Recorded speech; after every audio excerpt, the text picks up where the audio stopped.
tiba-tiba saya hilang, berarti saya ketendang dari kelas ya. Jangan bingung, saya masih di sini. Nah, tadi ini kan modul 7 kita bahas tentang perseroan. Perseroan, benar katanya Mbak Haryanti, bahwa kalau kita belajar perseroan berarti belajar tentang saham-saham, ya kan? Karena perseroan itu biasanya pernah dengar nggak perusahaan misalnya PT Mandiri TBK, tahu istilahnya TBK nggak?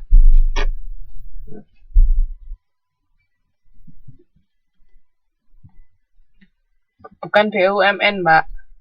Ada yang tahu TBK itu apa? Beda. CV itu beda. CV itu bisa masuk ke persekutuan ya. Tapi CV bukan perseroan.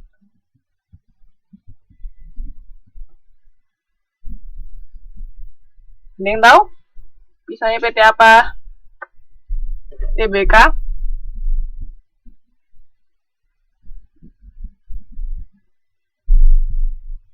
Mana? Nggak cuma rokok, Mbak. Banyak. Mandiri masa perusahaan rokok? Kan? Mandiri TBK. Sarung TBK. Aneka Tambang TBK.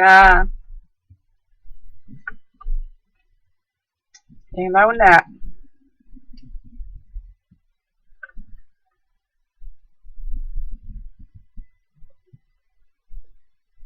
Ada yang tahu?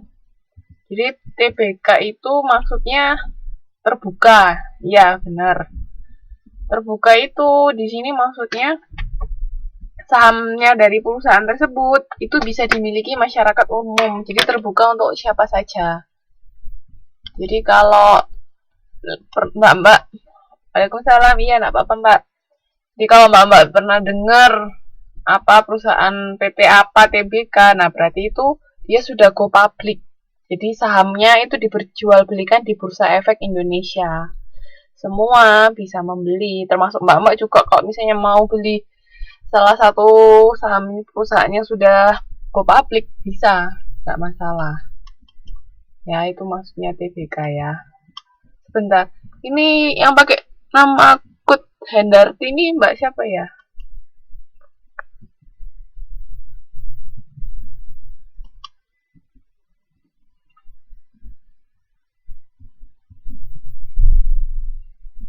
Ya, saya lanjutkan ya. Jadi sekarang kita bahasnya tentang perseroan, itu modul 7 sama 8. Nah, ada beberapa badan usaha di Indonesia. Itu ada yang namanya koperasi atau kooperatif. Itu badan hukum yang terdiri dari banyak anggota, ya kan? Sudah tahu rata-rata pasti koperasi seperti apa.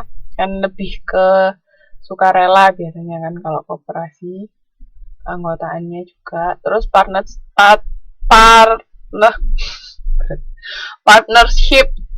atau pemitraan itu bisa berupa persekutuan, firma, CV, itu perusahaan dan dikelola oleh lebih dari seorang dengan perjanjian bersama. Ya itu tadi Mbak, kalau perusahaan yang go public atau yang TBK itu dia berarti sahamnya diperjualbelikan di Bursa Efek Indonesia. Jadi sudah bisa siapa aja, masyarakat umum pun bisa membeli sahamnya perusahaan itu. Itu yang perusahaan go public ya. Nah, perseroan sama manufaktur. Salah satu perseroan itu bisa bentuknya manufaktur. Jadi bentuknya aja. Kayak misalnya kalau di akuntansi ini kan kita belajar kemarin modul-modul awal kan perusahaannya perusahaan jasa. Ya kan? Terus habis gitu ada perusahaan dagang. Halo? Bisa dengar? Ada perusahaan dagang ya kan, terus habis itu ada juga perusahaan manufaktur, nanti akan kita pelajari di bab 10-11. Nah, itu cuman jenisnya aja Mbak, jadi perseroan itu bisa berupa perusahaan jasa, bisa berupa perusahaan manufaktur, bisa berupa perusahaan dagang. Jadi manufaktur itu jenisnya aja. jenis bidang yang digeluti. Kalau manufaktur kan berarti dia menghasilkan produk kan, berupa barang itu. Paham Mbak Rianti?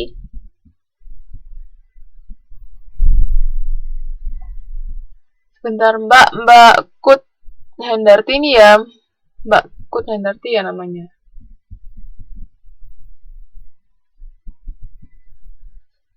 Saya lanjutkan. Terus yayasan itu biasanya untuk nirlaba ya, jadi dia tidak mencari laba tujuannya yayasan. Habis itu perusahaan negara dan perusahaan daerah itu berarti miliknya pemerintah. Oh ya, oke Mbak. Sebelumnya pernah ikut Mbak kelas?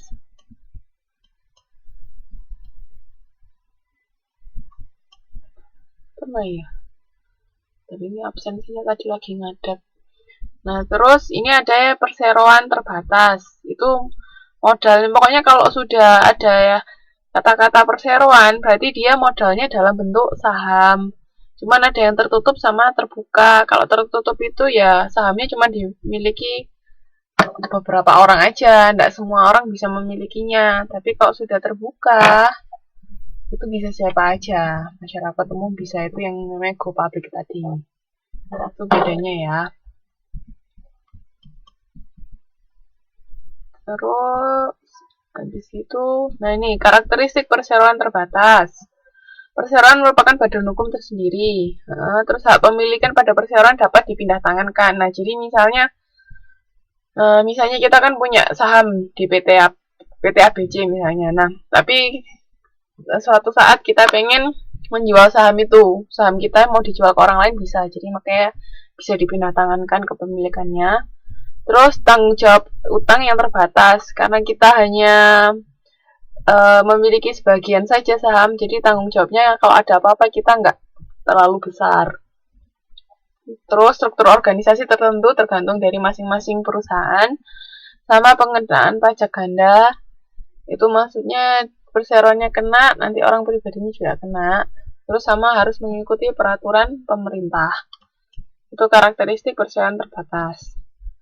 Terus, nah ini modal perseroan itu jumlah modal yang disebut dalam akta pendirian dan merupakan suatu jumlah maksimum sejauh perseroan dapat mengeluarkan sertifikat saham. Jadi modalnya tergantung masing-masing perusahaan ketika pertama kali mendirikan. Mereka mampunya seberapa besarnya. Jadi itu jumlah maksimumnya. Terus modalnya itu ada yang modal ditempatkan sama modal disetor. Maksudnya disimpan. Jadi kalau disimpan ya berarti modalnya disimpan untuk pengelolaan. Terus kalau ditempatkan itu nanti yang bakalan dijual. Jadi ada yang telah disetor sama belum disetor. Dijual itu kalau yang telah disetor itu berarti sudah laku terjual. Tapi kalau belum disetor itu sudah diterbitkan sahamnya tapi belum dibeli sama orang. Itu modalnya. Terus, nah ini contoh ya. PT Bali didirikan dengan modal statuair, itu maksudnya jumlah modal lembar sahamnya itu 1 juta lembar. Terus nilai nominal saham, jadi di per lembar saham itu ada nilai nominalnya. Jadi misalnya 1 lembar 10.000 ini di sini kan nilai nominalnya 10.000. Ditempatkan 300.000 lembar, ini maksudnya dikeluarkan ya. Dengan kurs 110 atau 11.000 dan disetor 200.000 lembar. Setelah itu PT Bali memiliki laba ditahan sebesar 1.500.000.000 rupiah. Nah ini jadi modalnya ini, modal saham itu kan 2 miliar. 2 miliar itu dari mana? Itu dari ini yang sudah disetor. Disetor itu maksudnya sudah terbeli ya, sudah diterbitkan dan ada yang membeli. Nah kalau yang cuma ditempatkan itu kan 300.000, tapi yang 100.000 itu belum terbeli. Makanya 200.000 dikalikan 10.000 nilai nominalnya, ketemunya 2 miliar. Terus habis itu agio saham itu, agio itu kelebihan